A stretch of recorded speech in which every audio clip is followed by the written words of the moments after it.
Hey everyone, welcome to your Universe Z, the place where we talk all about the Dragon Ball universe. Today we are going to go through Goku using Potara fusing with Zeno and becoming the most powerful. And if you would like to see more Dragon Ball content, please leave your like and subscribe to join our Universe Z. Fusions in Dragon Ball have always brought us epic scenes. They marked us especially in the beginning, when we discovered their existence and when we saw the first ones being done in fights that ended up marking the series for many years. But could we still see Potara fusion being used in the works? About if Goku used it with Zeno, what might happen? How does the Potara fusion work and why is it different from the regular one? Let's talk about all of this in today's video. Potara are earrings worn by Kaioshins and their assistants for generations. Though they are worn so casually, they are actually an extremely powerful item. These earrings are worn by all Kaioshins as part of their ordinary clothing, and come in various colors. When a pair of Potara earrings is worn by a single person, they have no special properties. However, if two individuals wear one earring in each ear, the true power of these artifacts is revealed. The earrings have the ability to fuse two people into a single entity, substantially increasing the abilities of both. Resulting fusion lasts forever, even if the fused being removes the earrings, so caution is required when wearing them. However, there are two instances where the Potara fusion is nullified and restores the fused being back to its original forms, such as when Vegeta splits when absorbed by Super Buu. It's explained in Dragon Ball Super that when two beings who are not Kaioshins fuse, the fusion lasts only an hour. Second also appears in Dragon Ball Super,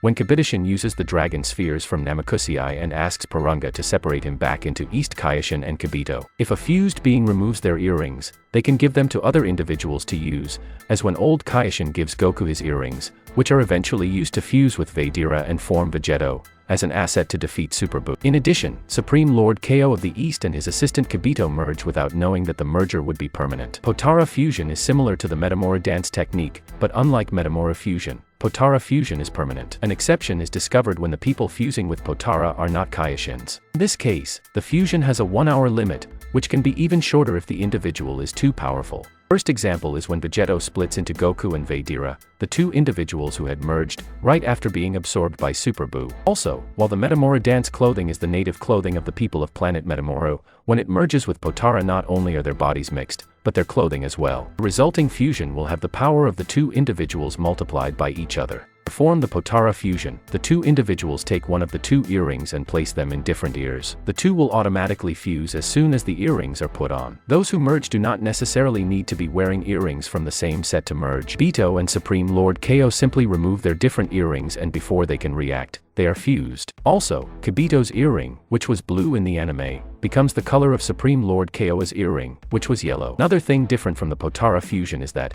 unlike the Metamora fusion, the more dominant spirit of the fused individuals take precedence over the weaker one not only in appearance but also in voice. Proof of this is that both Old Kaioshin and Supreme Lord Ko seem to be in control of their fused forms, bearing little resemblance to the Old Witch and Kabuto respectively. One can speculate that Goku and Vegeta have the same strength when they fused, which explains their double voice and union of equal bodies. In Dragon Ball Super, Goku Black and his alternate version Zamasu merge after almost being defeated by Goku and Vegeta. Upon merging, the Zamasu fusion gains the abilities of both incarnations of Zamasu, such as Black's constantly growing power, and Zamasu's immortality. In the Tournament of Power, Kale and Caulifla use Potara fusion as a last resort after nearly being defeated by Goku. Potara fusion and Metamora fusion are the two main techniques featured in the Dragon Ball works. They are used to make two warriors able to join forces and thus, a new and more powerful one emerges. Even though the final result, fusion, is the same, despite the variations of each one, there are differences between them. But what are they? Vegeto is the warrior derived from the Potara fusion and the joining of Goku and Vegeta. With these two names, you can imagine how powerful this character is. Known for his doubled voice,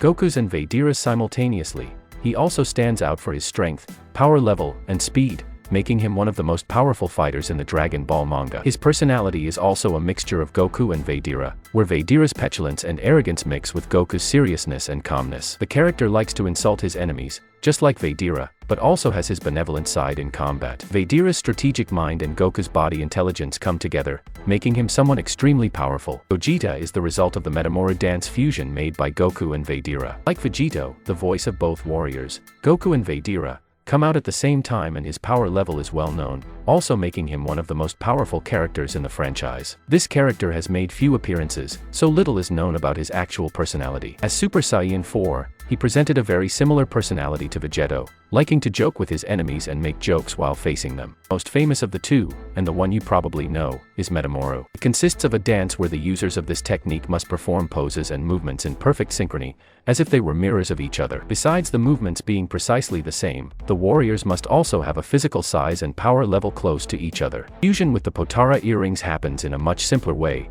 where each warrior needs only to use the Potara earrings on opposite ears. By doing so, both bodies are attracted and the fusion takes place. This fusion is only permanent if a Kaioshin is involved in it. Kaioshin is also a point of difference between the two. In the Metamoru fusion it lasts a maximum of 30 minutes and when it is undone it can be done again, but after the time period of 1 hour, the Potara fusion lasts up. Knowing which is the most powerful is a controversial question for some fans, since it has always generated questions and doubts. However, Weekly Shonen Jump answered which one is the strongest back in 1997, in a page of the manga where it compares both saying, Dream Match, Vegeta vs Vegeto. Who is the strongest in the universe? By unifying the spirits of the two strongest rivals and uniting them, Fusion has a better balance and is able to extract their power to the fullest. So, if it's a short match of 30 minutes or less, then Gogeta should win, while if it's a long battle, Vegeta would get the better of it. However, one of the official Dragon Ball guides refutes the previous article, stating that Vegeto, the result of the Potara fusion, is more powerful compared to Gogeta, the result of the Metamoru fusion. Ultimately, as the magazine itself noted, it would all depend on how long the fight would last, since the limitation of the two warriors is not linked to their power, but rather to how long they can stay in their respective transformations. But what would happen if Zeno and Goku used the Potara? Well, they would probably guarantee a pretty funny form if it was Zeno's size. However, the character that would come out of it would be absurdly powerful, possibly the strongest character in the entire works of Dragon Ball. After all, Zeno is a god,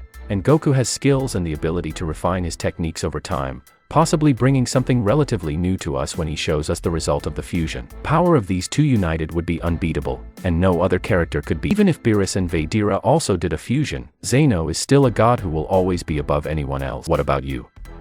Would you like to see this fusion happening in the manga or anime?